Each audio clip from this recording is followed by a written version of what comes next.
Gas සිලින්ඩරයක් ගෙදරට ගේනවා කියන්නේ නිකම් යකඩ ටැංකියක් ගේනවා කියන එක නෙවෙයි. ඒක ඇතුලේ ලොකු විද්‍යාවක් හැංගිලා තියෙනවා. ගෑස් ඉවර වෙන්න ළඟද කියන එක දැනගන්නේ කොහොමද කියන එකෙන් ඉඳන් ලිප ලස්සනට නඩත්තු කරගෙන මාසෙට යන ගෑස් වියදම් පවා ගොඩක් අඩු කරගන්න හැටි අද විශ්ව ලෝකයෙන් අපි ඔබට කියලා දෙනවා.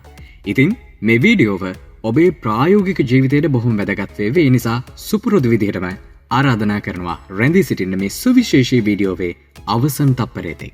මෙන්න ගෑස් ටැංකියයි ලිපයි ගැන කවුරුත් ඔබට නොකියු රහස් පහක්. සංනිවේදනාවට සමුදී ජීවිතය විඳින්න 90%කට වඩා පාරිභෝගික පැසසුම් ලැබූ විද්‍යාත්මක විසඳුම OthoShield.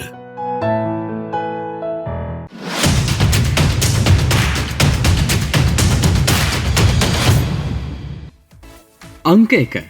ගෑස් ලෙවල් එක බලාගන්න වතුර කෝප්පයේ රහස. මේක තමයි ගෑස් වලින් වෙන ගෙදරකට තියෙන ලොකුම ප්‍රශ්නේ. ගෑස් ටැංකිය තනිකරම යකඩ වලින් සංවෘත කරලා හදලා තියෙන නිසා ගෑස් ඉවරද නැද්ද කියලා බලාගන්න මොන ජගතරත් බෑ. ගොඩ දෙනෙක් කරන්නේ ගෑස් ටැංකිය උස්සලා බලනවා, ටික දවසක් පාවිච්චි කළාට පස්සේ ටැංකිය පෙරලලා ගෑස් බලා ගන්නවා. හැබැයි මේව කළා කියලා ගෑස් මට්ටම අපිට හරියටම දැනගන්න බෑ. හැබැයි විද්‍යාවට පුළුවන් මේ සඳහා අපිට උදව් කරන්න. දැන් බලමු මේ වැඩේ කරන්නේ කොහොමද කියලා. මුලින්ම සාමාන්‍ය වතුර කෝප්පයක් අරන් ටැංකිය උඩ ඉඳන් පහළට පිටත බිත්තිය දිගේ වත් කරන්න. දැන් විනාඩියක් විතර ඉන්න. වතුර ඉක්මනින් වේලිලා යන හරියේ ගෑස් නැහැ. ඒ හරියේ ටැංකිය හිස්. එතකොට තෙතමනිය රැඳිලා තියෙන හරියේ ගෑස් තියෙනවා. මේක විද්‍යාත්මකව පැහැදිලි කළොත් ගෑස් ටැංකිය ඇතුලේ තියෙන ද්‍රව ගෑස්. මේ ද්‍රව ගෑස් සීතල නිසා එතන වතුර ඉක්මනින් වාෂ්ප වෙන්නේ නැහැ. ඉතින් මීට පස්සේ උදේ පාන්දර උයා ඉන්නකොට එක පාරට ගෑස් ඉවර වෙනකම් ඉන්නේ නැතුව දැන්ම වතුර කෝප්පයක් අරන් අපි කියපු වැඩේ try කරලා බලන්න. අංක 2. නිල් දැල්ලයි කහ දැල්ලයි අතර වෙනස. ඔයාගේ ලිපේ දැල්ල පත්තු වෙන්නේ කහ පාටට හෝ තැඹිලි පාටට නම් ඒක වහාම හදාගන්න. නිල් පාටින් කියන්නේ ගෑස් 100%ක්ම පිච්චිලා තාපය දෙනවා. ඒ කියන්නේ ගෑස් අපත යන්නේ නැහැ. තවත් විදිහකින් කිව්වොත් පූර්ණ දහනයක් සිද්ධ වෙනවා කියන එක. හැබැයි කහ පාටින් කියන්නේ ගෑස් වලින් භාගයක් අපරාධ යහක යනවා කියන එක. කහපාට දැල්ලක් එනවා නම් භාජනවල දැලි ගෑවෙනවා විතරක් නෙමෙයි. ඔයාගේ ගෑස් සිලින්ඩරය දවස් ගානකට කලින් ඉවරත් වෙනවා. කහපාට දැල්ලක් එනවා කියන්නේ ඔයාගේ ලිපට හුස්ම ගන්න අමාරු වෙලා කියන එක. මේකේ සරල විද්‍යාව මෙහෙමයි. ගෑස් හරියට පිච්චෙන නම් ඔක්සිජන් ඕනි. කුණු හිර වුණාම ඔක්සිජන් මදි වෙලා තමයි දැල්ල කහපාට වෙන්නේ. මේක හදාගන්න කාර්මිකයෙක් ඕනි නැහැ. මේ පියවර 5 අනුගමනය කළාම ඇති. පළවෙනිම දේ තමයි ආරක්ෂාව. වැඩේ පටන් ගන්න කලින් සිලින්ඩරේ රෙගියුලේටර් එක ඕෆ් කරන්න ඕනි. ලිප නිවෙනකම් ඉන්න ප්‍රශ්නේ පිටින් අල්ලන්න එපා. පළවෙනි පියවර තමයි බර්නර් එක ගලවලා හොදන්න ඕනි. ලිපේ උඩ තියෙන පිත්තල කෑල්ල එහෙම නැත්නම් බර්නර් කැප් එක සහ ඇලුමිනියම් කෝප්පය ගලවන්න. උණු වතුර භාජනයකට සබන් දියර හෝ බේකින් සෝඩා ටිකක් දාලා මේවා විනාඩි 20ක් විතර පිඟෙන්න දාන්න. ඊට පස්සේ පරණ දත්බුරුසුවක් අරන් හොඳට මතින්න. බැඳිලා තියෙන තෙල් දැලි කුණු ඔක්කොම යන්න ඕනි. දෙවනි පියවර තමයි බර්නර් එක වටේට තියෙන පොඩි පොඩි හිල් ටික තමයි ගෑස් එළියට එන තැන්. සාමාන්‍යයෙන් කිරි වහම මේවා හිර වෙනවා. ඉන්දිකටුවක් කරන් හෙලෙන් හිලට ඇනලා ඒ කුණු ටික අයින් කරන්න. කම්බි කෑලි දාන්න එපා. ඒ හිල් ලොකු වුණොත් ප්‍රශ්නයක්. තුන්වෙනි පියවර තමයි හොඳට වේලන්න. හොදපු බර්නර් එකේ වතුර පොඩ්ඩක්වත් තියෙන්න බෑ. වතුර තිබ්බොත් ආයෙ කහපාට වෙනවා.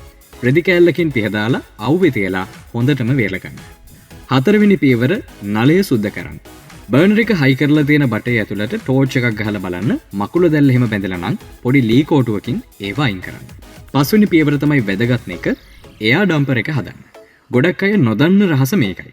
ලිපයටින් බැලුවහම බර්නර් එකට ගෑස් වෙන බටේ ළඟ පොඩි යකඩ පෙත්තක් හෝ කරකවන්න පුළුවන් කෑල්ලක් තියෙනවා. මේකෙන් තමයි ලිපට එන හුලම් ප්‍රමාණය පාලනය කරන්නේ. ලිප පත්තු කරලා ලිප යටින් අත දාලා මේ පෙත්ත පොඩ්ඩක් කරකවලා බලන්න.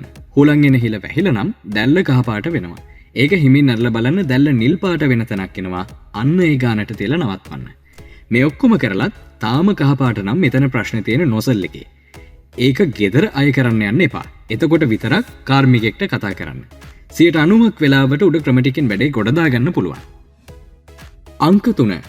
ගෑස් සිලින්ඩරයේ තියෙන গুপ্ত කේතය.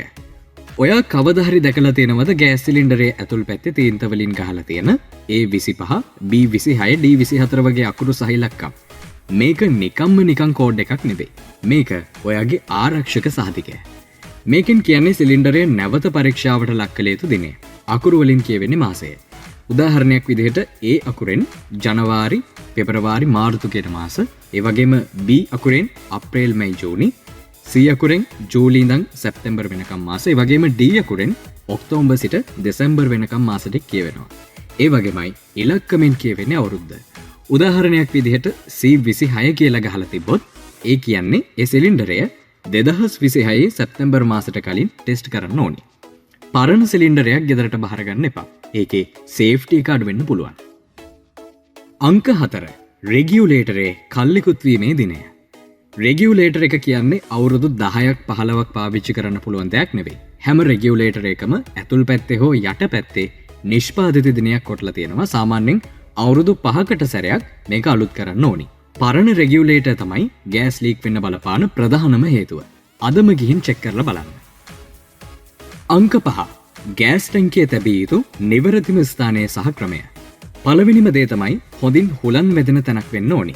ගෑස් ටැංකිය කවදාවත් හුලන් යන්නේ නැති වසා දැමූ කබඩ් එකක් ඇතුලේ තියන්න එපා. මේකේ විද්‍යාත්මක හේතුව තමයි අපි කලින් කතා කළා ගෑස් වාතයට වඩා බරයි කියලා. පොඩි හරි ලීක් එකක් වුණොත් ඒ ගෑස් ටික කබඩ් එක පතුලේ එකතු වෙනවා.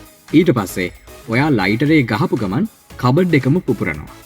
කරන්න ඕනි දේ තමයි කබඩ් එකේ දොරවල් වල පහලින් වාත ආශ්‍රය ලැබෙන හිල් හෝ දැල් අනිවාර්යෙන්ම තියෙන්න ඕනි. නැත්නම් දොර පොඩ්ඩක් කරලා තියන්න. දෙවැනි දේ තමයි ලිපට පහලින් තියන්න එපා. ටැංකිය කෙලින්ම ලිපට යටින් තියන්න එපා. ලිපට පැත්තකින් තියන්න. මේකේ විද්‍යාත්මක හේතුව තමයි ලිපේ රස්නේ කෙලින්ම ටැංකියට වදින එක හොඳ නැහැ. ඒ වගේම හදිසියේ ලිපේ ගින්නක් ඇවිදුනොත් ටැංකිය රත් වෙලා පිපිරෙන්න තියෙන ඉඩකඩ වැඩි. ඒ නිසා ටැංකිය සහ ලිප අතර අවම පරතරය අඩි 2ක් 3ක් අතර තියාගන්න. තුන්වෙනි දේ තමයි විදුලි උපකරණ අසල තියන්න එපා. විශේෂයෙන්ම ශීතකරණ ළඟ ගෑස් ටැංකිය තියන්නම එපා. මේක විද්‍යාත්මක හේතුව තමයි ෆ්‍රිජ් එකේ තියෙනවා තර්මෝස්ටැට් කියලා එකක්. මේක ඕන් ඕෆ් වෙනකොට පොඩි විදුලි පුළඟක් එහෙම නැත්නම් ස්පාර්ක් එකක් ඇති වෙනවා. ගෑස් ලීක් එකක් තිබ්බොත් එහෙම ඒ පොඩි පුළඟුව ඇති මුළු ගේම ගිනි කන්න. ප්ලග් පොයින්ට් වලිනුත් ඈතින් තියන්න. හතරවෙනි දේ තමයි පොළව මට්ටමින් තියන්න. ටැංකිය උස් තැන්වල හෝ වලවල් ඇතුලේ තියන්න එපා. මේකේ විද්‍යාත්මක හේතුව තමයි උඩක තිබ්බොත් ගෑස් ටැංකිය වැටිලා වෑල් එක කැඩෙන්න පුළුවන්. වලක තිබුණොත් එහෙම ලීක් වෙන ගෑස් වල ඇතුලෙම එකතු වෙලා පිපුරුම් අවදානම වැඩි වෙනවා. හොඳම දේ සමතලා පොළවේ තියෙන එක. පස්වෙනි දේ තමයි හිරු එළිය කෙලින්ම වැටෙන තැන්වල තියන්න එපා. උදාහරණයක් විදිහට ජනේලයක් අයිනේ හෝ අවුව වැටෙන තැනක තියන්න එපා. මේකේ විද්‍යාත්මක හේතුව තමයි අවුව වැටිලා සිලින්ඩරේ රත් වුනහම ඒක ඇතුලේ තියෙන ද්‍රව ගෑස් ප්‍රසාරණය වෙලා පීඩනය වැඩි වෙනවා. සිලින්ඩරේ ඒ පීඩනය දරාගත්තත් ඒක ආරක්ෂාවට හොඳ නැහැ. ගෑස් කියන්නේ දැන් කාලේ හැටියට ලොකු වියදමක්.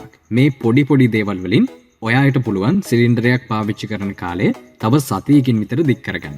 ඒ වගේම ඔබ ඇතුළු ඔබේ ආදරණීයන් සියලු දෙනාගේ ආරක්ෂාවටත් මේවා හරිම වැදගත්. ඉතින් මේ ගෑස් රහස් ටික දැනගෙන නැති යාළුවෙක්ට බලන්න වීඩියෝ එක ෂෙයා කරන්න. අපි තවත් මෙවැනි වීඩියෝ එකකින් හම්බෙමු. එතෙක් ඔබට ජයග්‍රාහී දිනයක්.